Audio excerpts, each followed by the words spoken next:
like the captain of the football. Yeah, that's why I changed it. But the first guy I met, whose name was Bruce, tried to kiss me. Wait. 418, please. What hotel are you at? 621, please. Here? You're kidding.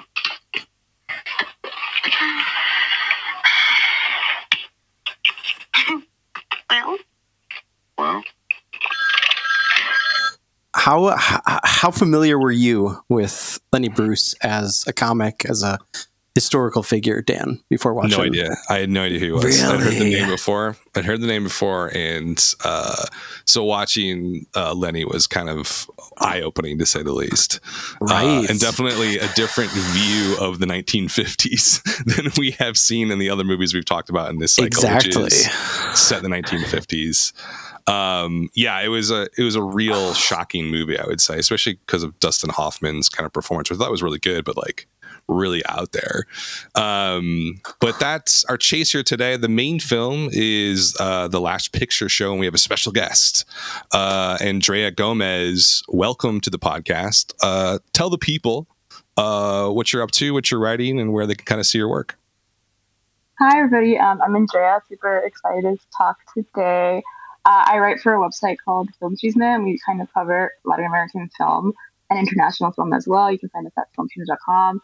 I'm also a social media producer at One Community, which is a film and COVID-19 company that's kind of surrounding about like entertainment with impact. So all our stuff have impact campaigns. So that's kind of what I'm doing at the moment. But besides that, I just love talking about movies and books in general. So I'm awesome. I took a peek at your Letterboxd, and I saw your recent review for Barbie. I want to hear your quick thoughts on it. Barbie. Well, I saw Barbie twice. The first time I saw Barbie, I saw with my mother, which I feel was a very different experience. Yeah. The second time I saw it with my friends.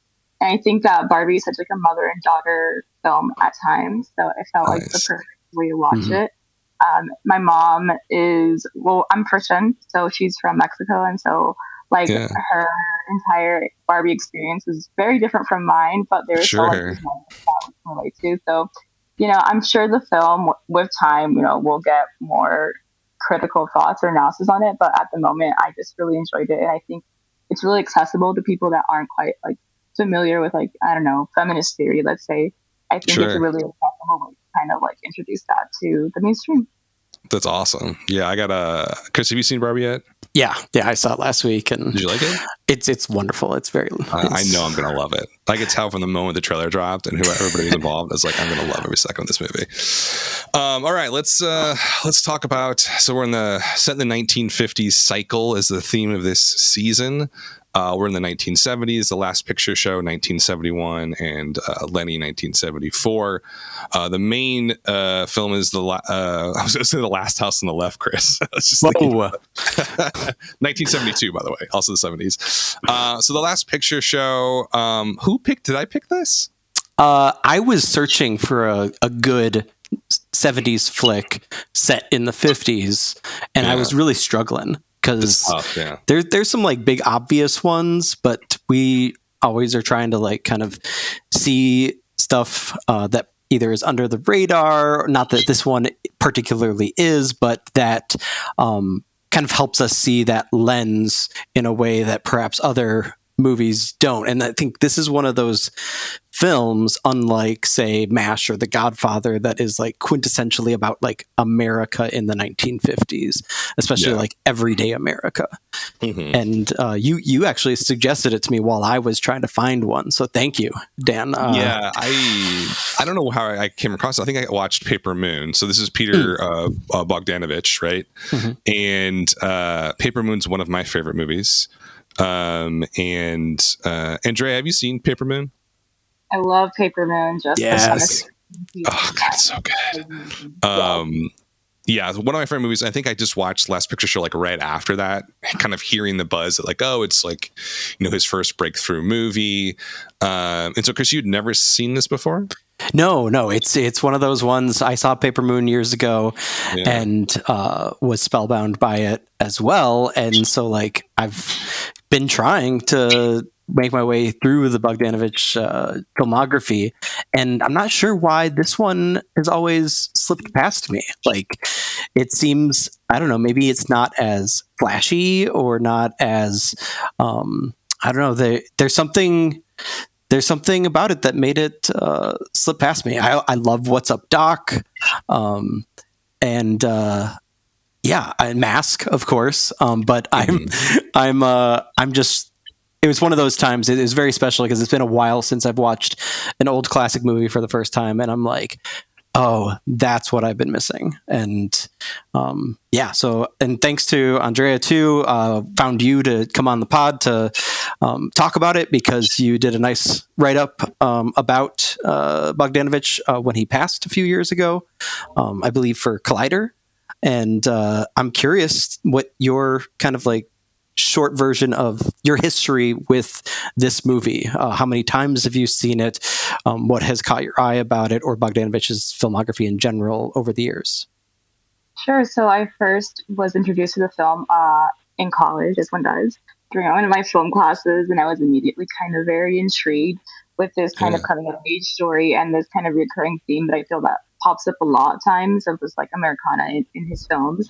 So that was a few years ago, and I kind of just been revisiting it every so often. I just rewatched this movie actually yesterday, and I was like, well, like the way my perspective has changed throughout the years is so like interesting, because I felt like I myself, when I first encountered his films, was kind of at that coming of age, like everything's gonna end, my life is over moment. And now that I kind of like settled into my 20s, I feel like I'm taking so much more out of it. So I think like I'm growing up, and the way that these movies affect me are growing up as well. Yeah. Oh yeah. That's it. Like it often changes pretty dramatically. Like I remember, I think I saw this in my 20s, and like I'm 40 now, and it's like the messages of them, I feel like sometimes they stay the same, and sometimes they feel completely different. Like the same exact scene plays a totally different way when you're older. What do you Andrea, what about this film, when you first saw it, drew you to it? Like, what about it sort of clicked? I'm always intrigued about what stories that kind of take place in small towns and like everyday towns in Americana, or towns that feel like they're kind of dying in a way. I feel like those are the things that just call to me at the most. Like, I love reading and writing and, just watching films about like the American Southwest because of that as well. And I know this is in Texas, but I feel like you kind of still get that same, like, everything feels so insular. Everything feels like a bubble. At the same time, everything feels so like infinite and big to these individual characters because there's like nothing going around them. So I think that's what like caught my attention the most from this film, just the setting, honestly. Yeah. What changed when you saw it yesterday for, kind of new eyes? I think one thing is that I feel when you're young, everything feels like so. I'm not saying that I'm like ancient either, but I'm saying everything feels so life or death, like if I don't like get out of this town, like everything's over and I'm dying with it and I'm just gonna stay here forever and nothing's gonna change. But then you get a little bit older and you're like, hey, it's actually not.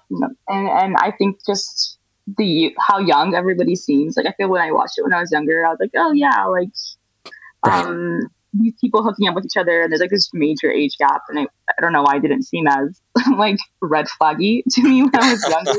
And now I'm like, whoa, what is happening? Yeah, especially obviously there's a love triangle between Sybil Shepherd, I forget their names or character names, Jeff Bridges and Timothy Bottoms. Who's the guy that Sybil Shepherd eventually has sex with in the pool hall? He's like, what age do we think that he is? And she's like, 19 or something, just got out of high school. Like he's probably got to be in his 40s. I don't know. People look older back then, even though they were younger. That was like a thing. Like, but he had to be like well over 35. Yeah, that's one of the key things that kind of blows this movie and its history kind of wide open, I think. When you start digging into the behind the scenes, because not only is that scene in the movie, but Bogdanovich himself has an affair with 19-year-old Sybil Shepherd during the production of the film, and his marriage blows up, and his father dies while he's on set, basically in the same weekend. And It's just, I mean, it's one of those things that's difficult to reckon with, kind of like some of the problematic nature per the Lenny clip earlier that we'll get into later in the show. Yeah, talk about a minefield. Like, I almost feel like one of the things that really clicked for me while watching the film was just like that devastation of like the sadness in all of these people's lives. Yeah. And then you find out that what happened with the filmmaker, and you're just like, oh, so is that why it was so like pungent and like felt so full of like turmoil and emotional distress, because he was literally like putting it into his work as it was happening to him. I don't know. I think that's well, it might be like, what's and Andrea, I want to get your thoughts on this too. Like Peter's career, he had a really, really strong start to his career. Mm-hmm. And then he kind of faded. He had a couple of sort of bombs, not a couple, like a few bombs. And then he didn't really make a whole lot of movies post 1970s. And I'm looking at his filmography. Nothing stands out past like, I don't know, Nickelodeon maybe. Yeah, Mask is probably his. Okay, Mask, yeah, which I'm not super familiar with. But like, what would you say? Like, if someone does not know who he is at all, like you're kind of hinting at these sort of tragic elements to his life. Kind of like elaborate on those more. I mean, for me, I just read this interview with him for Vulture, and I think it came out like a year before he passed away. I think it came out in 2021 mm-hmm. or maybe before that. It was pretty recent, and he kind of looking back at all his film history, and I thought it was so interesting in a way. He was still very he's very proud, he's very protective of his like legacy, and I don't think he himself interpreted like his career post these like major hits as like bombs. Like I feel like he was like mm-hmm. very defensive of that he still had like this really like strong and high career, and he kept mentioning like other filmmakers, like kept mentioning like Orson Welles, and he kept mentioning Bob Fosse, and he's saying like, he's basically saying, they floundered and they flopped after their hits, but like not me, right? So I just thought that was like that kind of at his old age, like he was like in his late or he's in his 80s, and he was still so like stuck in his ways a little bit about that. I thought was like a really interesting quality that he just possessed, and I think that if you are not familiar with his filmography and you're going into it the first time, I think it's a really interesting thing to keep in mind that this is a filmmaker that, is really proud of his work and like will defend it, and that he really held it to like a high esteem, I guess. Yeah. Yeah. Go ahead. The Orson Welles thing is important, I think, specifically for Last Picture Show, because, and maybe this is one of the reasons it fell under my radar is, at 71, not a lot of movies are in black and white anymore at this point. Yes, at least wide releases, especially by like notable filmmakers. But Welles is essentially the reason why he decided to do it in black and white. He did an interview with Film Companion where Bogdanovich said that he wanted, because he knew that like the sense of place was hugely important for this movie, and so depth of field was something that he was continually trying to get with his pictures in the 60s, and he asked Welles for his opinion. And Welles basically, just like in his classic like gadfly fashion, is like, "You idiot! You got to film it in black and white if you want it to look like that." And I mean that's with Paper Moon too. Even though that's earlier, but still, it's amazing. I think how well that cinematography holds up and becomes just like a kind of natural part of that movie, of that feel, of that story, rather than it doesn't like call attention to itself the way that a movie in like the 80s or 90s that was black and white might. It's really crisp and really just like a bold choice while still being effortless. Yeah. I mean, it also, the theme of the cycle is set in the 1950s. This is shot in 71, or at least released in 71. Having it be in black and white automatically takes you back. And then Paper Moon's the 1930s, right? Right. same thing. It automatically gives some authenticity to like the time machine element of the movie, of taking you to this small town in Texas in the 1950s. It's dusty. It feels like you're going back in time to some degree. And the question, and one of the things that stood out for me with this movie versus the other ones that we've covered, is that, and maybe this is because it was filmed and shot so close to the 1950s, but it's a film that treats that time period and decade not like a chapter in a history book. Yeah. Like it's an actual real time with real people with real problems, and things are not tidy.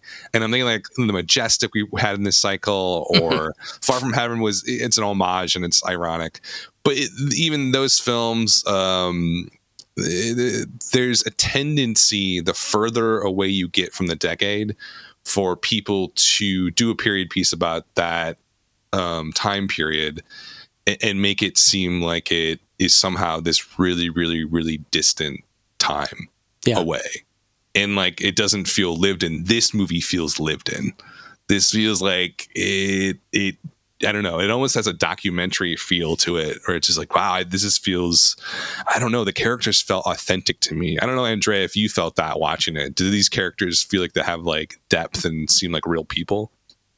Definitely. I think it's such an immersive film, especially the way it starts, kind of like you're familiarized with like these noises of the town. I feel like that's how the movie starts, and just really dives you into this kind of small town Americana aspect. And, you know, it feels really intentional. Like everything in the film feels intentional, but like you said, it feels authentic. I think that's like a testament to like the writing and the filmmaking itself. And you can really see how now in the present day, how a lot of films in the future would kind of like take from it. You know, I feel like it's in a lot of ways it's a blueprint, but there's something almost, I feel like, apocalyptic in the way that it's filmed. Like it feels like, you know, it's the end of the day, end days with this dying town, and I just really love how immersive it feels. How like again, like you said, it feels really lived in. It feels like I'm there, like a fly on the wall, basically. I wanted like the part of it, like the whole title, The Last Picture Show, and the sense of like end days happening. That's like, it's so palpable in it. But what I find strange is when I think about what he's saying is ending, I don't really know. Right? Like you could say like, oh yeah, it's this small town. There's still small towns like this all over the country, right? Like there's still like places that kind of come and go, boom towns, and then, you know, like oil towns and stuff like that. What do you think he was trying, like, what is the sense of loss at the center of this, you guys think? You know, the thing that I almost brought up a few minutes ago, but makes sense to bring up now too, is how much of the thematics, as well as that sense of place and that kind of lived-in quality that you were talking about, Dan, is because of the focus on class. You know, it's not necessarily at the center of a lot of the dramas here, but essentially, you know, every movie about a small town, every story about a small town has some kind of investment in that concern, that idea of, you know, like leaving versus staying, or leaving and then returning, that kind of thing.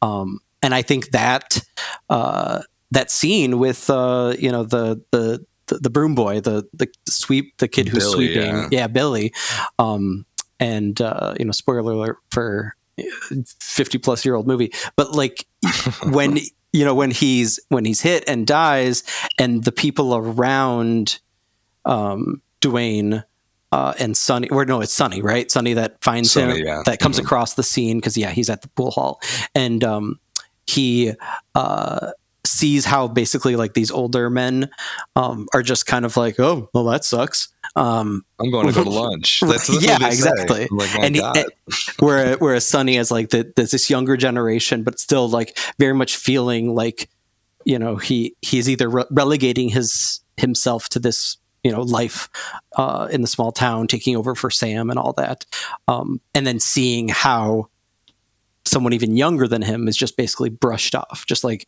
killed without consequence. And it's amazing. Like, it's very kind of it's very melodramatic, right? But it's also, it felt kind of like, the ending of a play almost, where it works because it's so intense and so over the top because of everything that's happened prior in Sonny's life. And you also get this glimpse of like him kind of understanding his place in this society and his, inevitable future. It's so deeply sad, but it's also just like, I don't know. It feels like you mentioned, Andrea, that it's essentially a coming of age story, and usually how often do we get a coming of age story that's like this brutally honest and sorrowful, right? Like, it's devastating, but it's also I don't know, it's very rewarding because it feels honest. Yeah, I mean, the ending does feel to me incredibly sad, with the sort of the final shot with him and her at the table, and the kind of emotional back and forth is really fascinating. I don't know, Andrea, you're younger than us. Did you find this sad, like the ending, or did you find it in a different way? I loved the ending. I love sad things in general. I'm not gonna lie, but I love this. Really, you're on the right podcast. Right podcast. Yeah, we love sad things here. I love the no, but I love this sort of kind of like quiet ending, kind of this realization that like both hits both characters kind of at the same time. I felt like that was so like fitting, just to, like, everything that was going on in the film, and in contrast with, again, the way it started with all these noises and you end with like kind of just this quiet. I thought it was just a good, great moment that I really loved. What do we make of the movie theater aspect of this? I mean, it's in the title, and it's like the movie theater shutting down. What's the last movie they showed? Red River, I think. Like, and the only thing that I can kind of pull out, and maybe this is a cultural thing, like you had to be around back then to really understand it, but like I looked a little bit closer at it, and it was like, oh, okay. Like, movie theaters were the center of American culture from like the 20s, 30s, like peaked in the 1940s. 60% of Americans went to the movies weekly in the 1940s. Now it's down to 6%. And in the 1950s, what happens? And then television comes around. Yeah. And so like there's these elements, but it's like, that's one of maybe the areas where I kind of struggled with the movie a little bit, is like, how can we draw the connection between the death of the movie theater and kind of the other sort of general coming of age realizations and sadness that is going on here? Yeah, I think the thing I also kind of was just like, maybe it's because we watched it kind of on the heels of The Majestic, which also kind of feels like the whole movie theater aspect is kind of shoehorned in. Sure.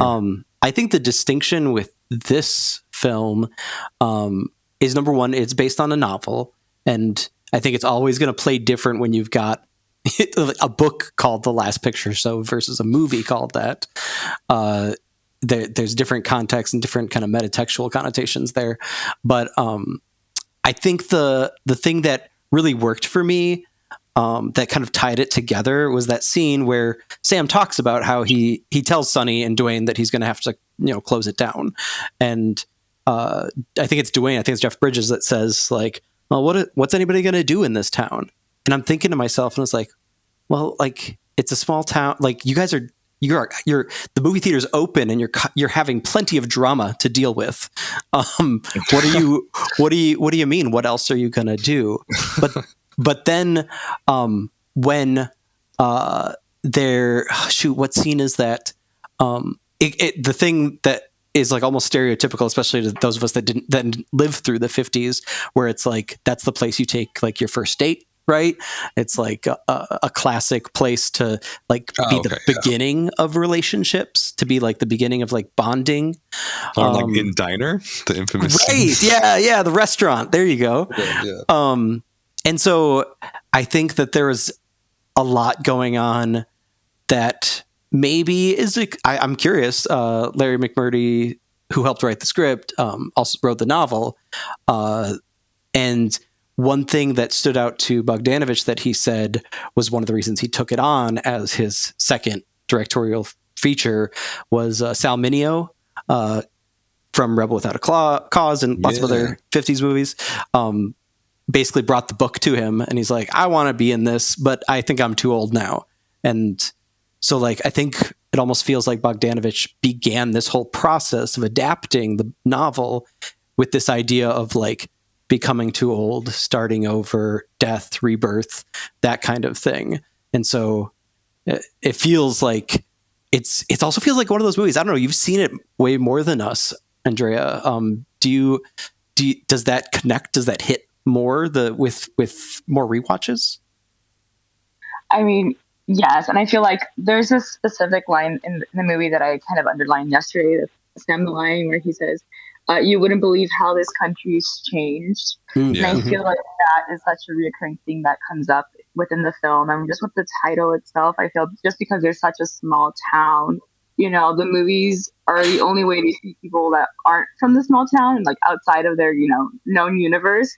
So with it closing down, it like really like makes them that much more isolated. Like the world feels that much more smaller. And I feel like that's like one of the biggest things for that, or for the main characters at least, that, you know, they feel like so, you know, isolated from everyone. But I think that the film definitely kind of, if you think about it culturally, I think I did some research on this too. You know, had the rise of TV, but you're also like in this, maybe because I just saw Oppenheimer, like this goes to tell me the whole world. You know?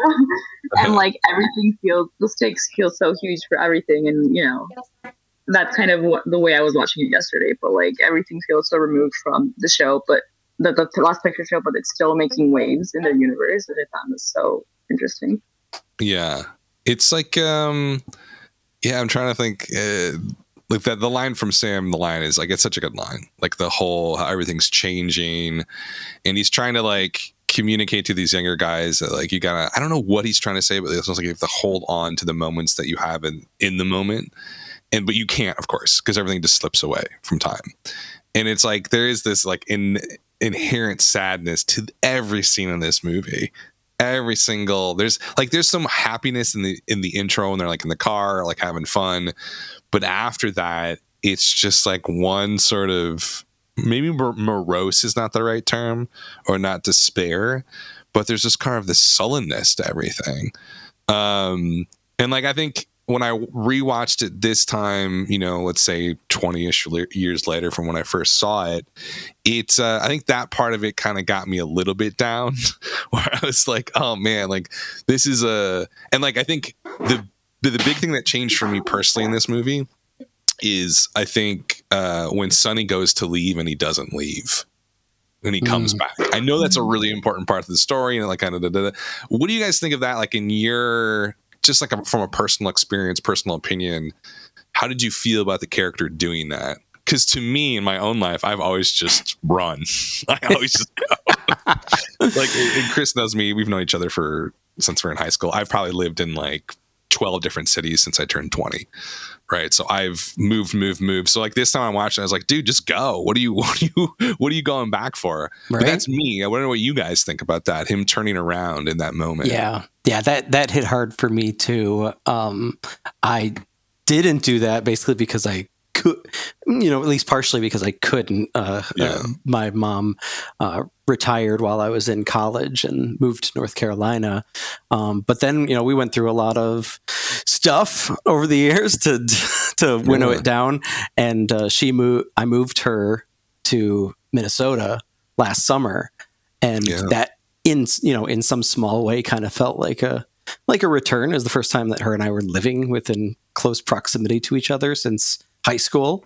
And, you know, she's elderly now and kind of needs more care and help. And so when Sonny kind of takes over for Sam, it kind of feels, I think I absolutely think that if I had watched this movie 2 or more years ago, that, you know, I would not have that much of a like kind of personal heartache attached to it. And so I think that but going back to kind of what I said at the top of the episode is like, even though there are those kind of like idiosyncratic connections that could easily be made based on, you know, one person's personal experience, and kind of reading the film through that lens. Like you said, Dan, like you couldn't understand what that's like, but it still had kind of like an emotional reaction to that character choice, right? Yeah. And I think that's something that's just it almost feels like it's one of the through threads for this series of episodes. Where you've got lots of characters doing either literal or figurative returns, right? Malik with Tree of Life, and in a way, you could say the same thing even about Asteroid City, like the characters leaving and then kind of finding a place together, even though it's all taking place in this town that they're in temporarily. Yeah, no, totally. I mean, it's like, and Andrea, you're back home, aren't you? You're back at where you grew up. So how does that scene play to you, where he wants to get out, he's on the road, he's driving fast, he's angry, when he thinks about it and he turns around?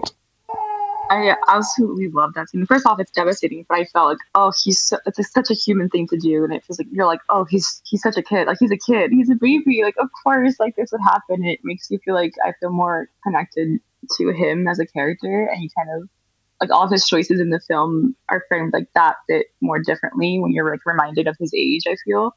But I didn't grow up like in a super small town, but when I went to college, it was much bigger than where I grew up. So when I graduated, I had to come back because I couldn't get a job, but I had to come back. And I feel like that was my connection to that moment, where like there's a return before, but it's kind of like your tail's behind your legs a little bit, and you're kind of like that tiny bit embarrassed, but you don't really know, you know, what else to do because the world, like the weight of the world's on you, right? So I feel like for me that was my connection with that moment personally. But I love him up, so that's my difference with him.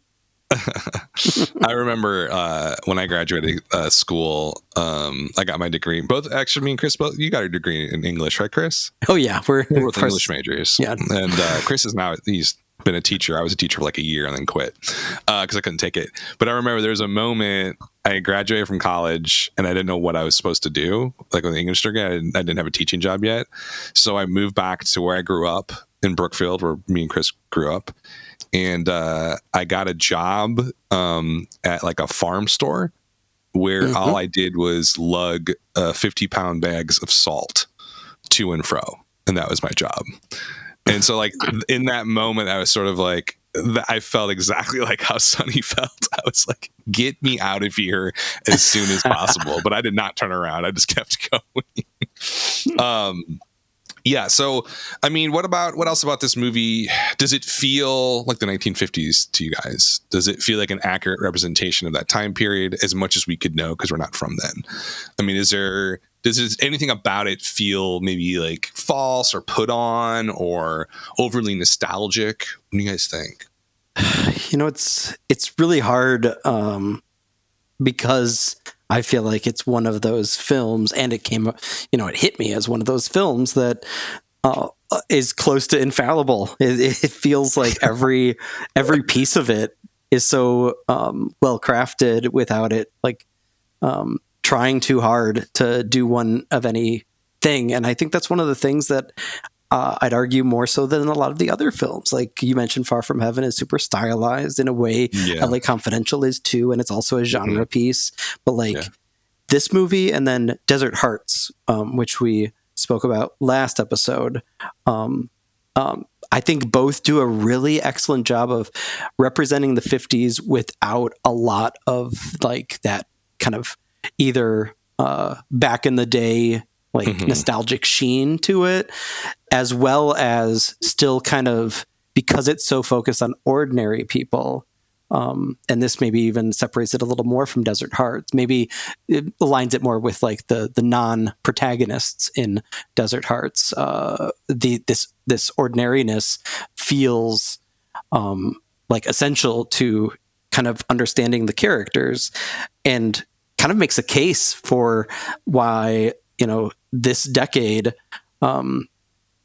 is one that storytellers keep returning to. I mean, that part of the problem is, of course, filmmakers of a certain age consistently navel gazing.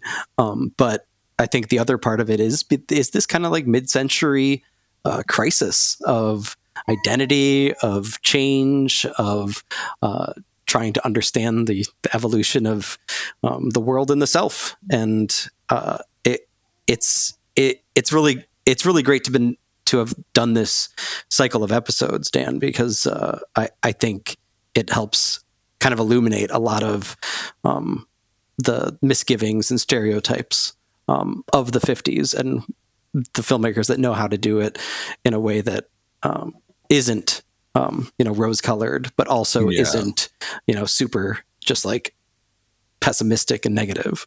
I'm curious for you, Andrea, like, is this the movie that pops out to you when you think like stories about the 1950s? Is there any others that you would argue kind of live up to the kind of standard that Bogdanovich and the cast and crew of Last Picture Show have done? Well, to quote a very great philosopher of our time, Harry Styles, this movie feels like a movie. So good. But it really, like, that's a picture, right? No, but it really kind of has that like gravitas, I feel. And going back to the black and white of it all, I feel that really cements, that's like the cherry on top of like really capturing that like 1950s feel. And I think that it really kind of, for me, doesn't, the only thing that takes me out is Jeff Bridges, just because, we know Jeff Bridges, modern day, and like you hear his voice and you're like, yeah, that's Jeff Bridges. But besides that, I think just because it's so like, there's so much melancholy going on in the film, and like there's so much like yearning, I feel, especially, that I think it really does feel it feels like an accurate picture. Sometimes you think of the 1950s and you just go off the top of your mind and you think of like, I don't know, like things that involve like nuclear families or like these really picture perfect versions of Americana, and like you see this film and you're like, no, this is the other side, this is what's real. Or at least trying to portray something that's a little bit more real or grittier. And I think that's why it stands out, just the sadness of it all. I liked that thing at the end, but yeah. Yeah, it's like it walks where would you place this, Dan? I know we still have one more episode in this cycle to look at in terms of representing the 1950s, and it began essentially just because we wanted to have a reason to talk about Asteroid City, which I find is ironic, because it's like Asteroid City is the movie that's least really about the 50s. Well, I mean, we're not going to go back into that again. But I think I might even like this one a little better than Desert Hearts, personally. I'm curious where you're at with all these movies that take place in the 50s. In the 50s, yeah. I mean, to Andrea's point, like there is a current or sort of vibe here that cuts across the stereotype of the 1950s. Like when I think of the 1950s, and I think most people, we think Leave It to Beaver. We think of like, the family on the TV show, and the father's dressed nice and he comes home from work, and, it's Honey, like I'm all home. of these, dogmatic gender roles, all this hierarchy. Right. And it's interesting because the Last Picture Show, I think, among the films that we've looked at, I agree with you. It's up there with Desert Hearts. I would say maybe the Fabelmans. And we'll talk about Lenny here in a bit. I think that is a really interesting take on the 1950s. It depicts the time period in a way that is, one, not in mothballs, right? Not like this disconnected otherliness of like a different world, different place, right? It feels real, it feels honest. So I think, I gotta put it really high on the list. Like, to me, I don't know, Andrea, if you've ever seen Desert Hearts before, but if you haven't, do check. It's amazing. We talked about that last episode with our good friend Molly. And that movie, to me, I think is still the top of all of these. The only thing I'll hold against the Last Picture Show is it does have this very male bravado to it that, especially at the end, doesn't feels a little bit out of place. And so was Desert Heart's a way quieter film, much more about the internal lived experiences of those characters. The Last Picture Show has a big ego to it, which, you know, is a double-edged sword. But yeah, I mean, I think it's the thing that I like the most about it is it makes this time period feel like it actually happened, and it's not just some period piece costume drama or something like that. But I mean, like, you look at something like Lenny, and it's a whole different ballgame, right? Like that. And I mean, I don't know, like, Chris, what your background was with that movie. How did you even know about it? Yeah, I would say that, like, the way that the film kind of unfurls itself is essentially why it's able to kind of work so well. In addition to the, you know, fascinating cinematography and the strong performances. I didn't know much of any of the other actors besides Hoffman, obviously. Yeah. But I think the way that, you know, I don't know if it's like especially like male-centric biopics, but like the fact that Honey was such like a vibrant three-dimensional character here, and that's, you know, attributable to the fact that, like, you know, he didn't have a long list of ex-wives or anything like that. But Valerie Perrine is really excellent in that role. I think the only, like, I'm struggling trying to find that connection, right, between Fosse and the world of Lenny Bruce and stand-up comedy, other than the fact that it's based on a play.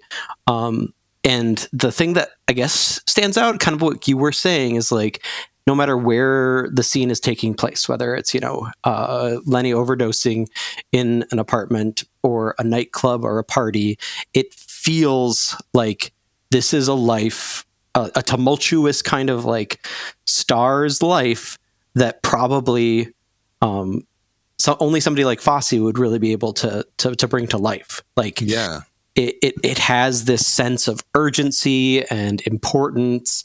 I mean, obviously Lenny Bruce was ahead of his time, even if he was, you know, problematic and probably seen even more problematic in today's light. My God, the one scene, it's like, how can you even saying the N-word over and over again? That's tough though. I mean, that kind of lends me, well, that's a whole nother discussion. You keep going. Well, no, I was just saying that, like, this idea of shock and awe, but being able to kind of project it in a way that feels like super human and emotional.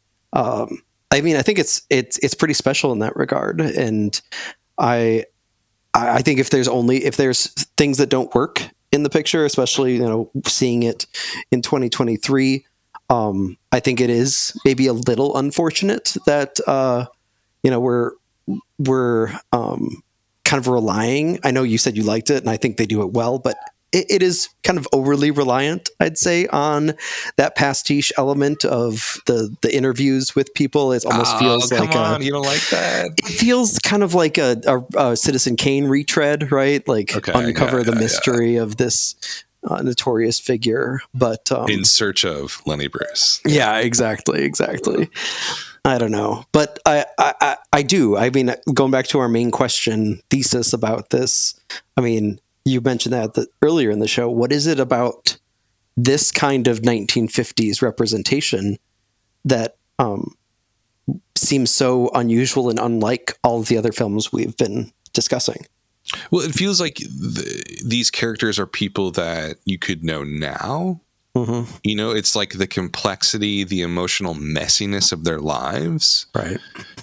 I think and maybe it's because of when we were born and when we grew up, but the 1950s was always this sort of encased in glass almost, where people didn't say these words. They didn't talk this way. They didn't do heroin. They didn't, you know what I mean? But like, all this stuff still continues on to this day. And it kind of, I think a movie like this helps reconnect us back to the past and say, you know what? Like, yeah, it was, you know, a long time ago. but some things haven't changed, and that people are still people, and there's a way to relate to the past that isn't so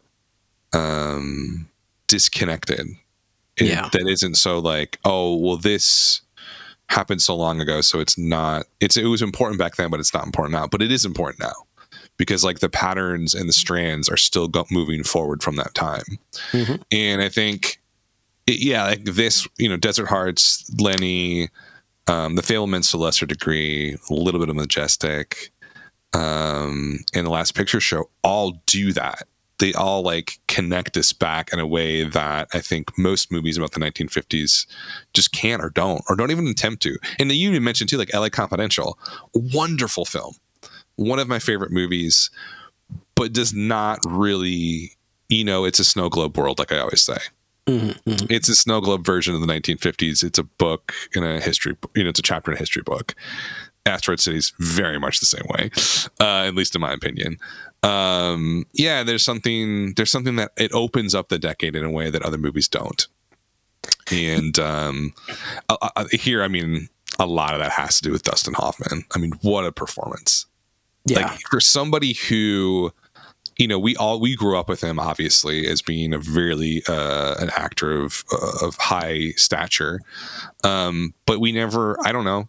Like we've covered two of his like earlier films, Straight Time and now Lenny, and I'm like honestly blown away by how good he is. Like he's phenomenal. Yeah, and like I think that especially because we grew up with him in the 90s, like Outbreak, exactly. This is the same guy as Outbreak, what? Right? And like I don't know, it's really frustrating in a way that like he was such kind of a main part of like the counterculture film movement, like Straw Dogs with Peckinpah and Marathon Man, Midnight Cowboy, and he really kind of was this guy that could do anything. Like, and going back to The Graduate, he embedded himself in these roles, and it's unfortunate that now, like, I just Googled his name, and the first thing that comes up is Kung Fu Panda. Dang. And he hasn't really done. I'm trying, like, I just out of curiosity going back and looking. I Heart Huckabees, but he plays a jerk. Yeah. In that Stranger Than Fiction, I think he's good, but also kind of plays a jerk. Yeah. Dude, it's like before Outbreak. I can't, like, Rain Man. And that's problematic in a whole variety of ways. Oh, right. Yeah. Right. Maybe Kramer vs. Kramer. I mean, he's one of those guys who's an amazing actor, but I think started to settle a little bit. I know that sounds so judgmental, but it's not wrong. Someone who does like Outbreak and then Sphere. Oh God, yeah.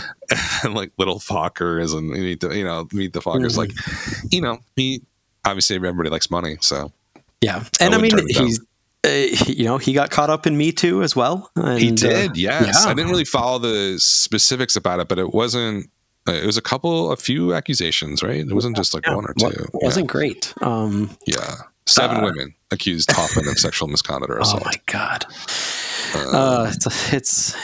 That's what do you say to, like, I mean, I think this is part of reckoning with the past, which is part of the point of a lot of these movies too, especially those that touch on censorship like this one. We almost covered Howl, which was essentially the same thing with Allen Ginsberg's obscenity trial from the 50s, and also like everything from gender and race and sexuality in Far From Heaven, Desert Hearts, etc.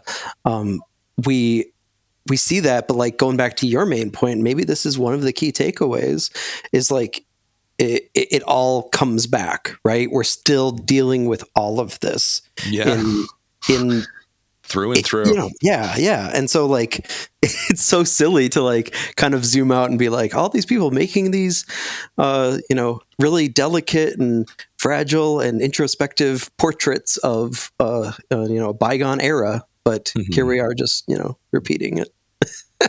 Yeah. I mean, it's like a cycle, right? It's just sort of those things all come back and that's like, I think one of the key points of covering in trying to do this, it's to think about the past not as some distant planet that you'll never know or understand. Like, it's all part of what we do and who we are. Even if it was 60, 70, 80, 100 years ago, it all keeps playing forward. And it's, I think the thing with Lenny too is sort of like, especially the rants that he goes on. It's like, that sounds like stuff that I would have said in my 20s. Like that sounds like something like, oh yeah, man, like this is the way it really is. But it's just like, but it's also, yeah, I mean, there's obviously the massive problematic aspects of the whole thing. That's probably a whole nother podcast full of stuff. Okay, we've got trivia coming up now. Andrea, here's how it works. We have 5 questions, but instead of questions, I'm going to read to you a few sentences from the screenplay of a film. And just like both Lenny and The Last Picture Show, all of these movies are from the 1970s, but took place at least partly, pretty majorly in the 1950s. So we're going to see if you can identify them just based off the narration from the screenplay, a few sentences. We're going to start off easy on you, okay? Wait, I need a reminder. So these are films made in the 70s about the 50s? Correct. Okay. All right. Let's start simple, okay? We're going to fade in, exterior, seaside resort, day. Open with a small screen ratio with a blue and white tint. It is a fashionable resort. Sound of distant gulls. Sandy Olsen, a lovely ingenue in a Rosemarie Reed swimsuit, lies alone on a beach towel. Love is a many splendored thing plays on her portable radio. She looks at her watch. Oh, I'm so bad at this. God, am I bad at this? I have no idea what that is. Andrea, do you have any idea what movie that is? Right? Grease? What'd you say? Grease? Yeah, that's Grease. Yeah. See, I'm so bad. Oh my gosh, Dan. It's all right. It's all right. 1 for 1 for Andrea. Yep. Okay. Also, we're going to get progressively more difficult, in my opinion anyways, throughout the course of these questions. Number 2, exterior, Lake Tahoe estate, day. The lawns of this great estate on the shore of Lake Tahoe are covered with guests of a wonderful party to honor the first Holy Communion of Anthony Corleone, the son of Mr. and Mrs. Corleone. Yeah. Go ahead, Dan. Guests first. Andrea, you go. The Godfather, sorry. I don't know what 1 or 2. I think it's Godfather 2. Yes, it is number 2, which is the one where more of it takes place in the 50s. The first one ends in the 50s, but here, we get that lovely cross cutting between the Corleones in the 50s and Vito, played by Robert De Niro in the 30s. Okay, number 3.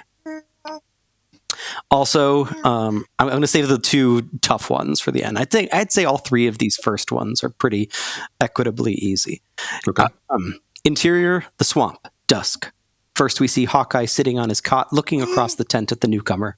Attached to the canvas wall behind him is a photograph of his wife and 2 sons, aged 4 and 2. Next, we turn our attention to Duke on the adjoining cot, formerly Frank's. He also has a family picture on display: his wife, 2-year-old daughter, and an infant. Man, I'm so bad. Andrea. Mash. Yeah, Mash. Man. Oh my gosh, Hawkeye! Come on, Dan. I don't know. Again, with words, it's an image. I'll get it in 2 seconds. Sure. Or maybe you're just like one of the Kens in Barbie that can only identify the Godfather. Okay, number 4.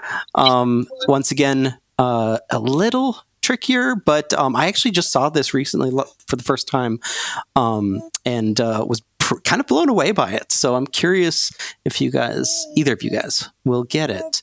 Of course, my 6-month-old just decided to step on my mouse and scroll to the wrong part. I'm sure you can hear him in a bit. Everybody say hi, Ambrose. Okay, here it is. Interior, Susan's sorority house, common room, morning. Susan, her arms loaded with books, stands with Jonathan. He needs a shave. Telephone sound, distant footsteps. The phone is picked up. Intercut close-ups of Jonathan and Susan. Andrea, what do you got? My guess is I don't know. Neither do I. No. Well, give me let's do clues. Sure. Year of release, 1971. Director, Mike Nichols. Mike Nichols. Mm-hmm. Famous Mike Nichols. Right. This is 4 years after The Graduate, but several years before Closer. I got nothing. Oh gosh, have either of you seen Carnal Knowledge? No.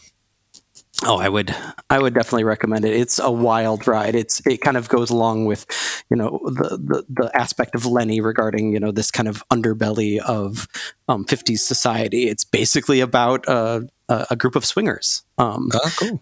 Married people that decide to, switch it up. Key parties. Right. Rita Moreno, Candice Bergen, Nicholson, Art Garfunkel in one of his only starring roles. Garfunkel, amazing. It's quite the watch. Okay, last one, number 5. I believe technically, if we were to keep score, Andrea's got you 2-1. Yeah. Right now, Dan. Okay, so the last one, I could, obviously just do the first Godfather, but that's boring. All the other films that are made in the 70s but take place in the 50s are very impossible, or I'd have to pay to get access to the PDFs of their screenplays.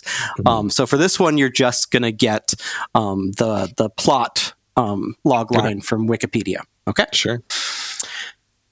Details a young woman's summer in New York working for a Mademoiselle-like magazine, return home to New England, and subsequent breakdown all amidst the horrors of the 50s, from news of the Rosenberg's execution to sleazy disc jockeys and predatory college boys. Yikes. Sybil? Beljar. Yeah, it's Beljar, not Sybil. Yes. Oh my gosh. I knew Andrea was going to win. Yeah, the blowout. Thank you so much for being a guest on the show, Andrea. We really appreciate it. What do you got going on? What are you writing? What have you been up to? What I've been up to. So I've been covering a few film fests. Last month I covered On-Screen Short Fest, which is one of the largest short film festivals in North America. Besides that, I've just been working on work stuff. Cool. One of our upcoming called Winner, which should be fun when it's out. And me personally, I just been reading and writing.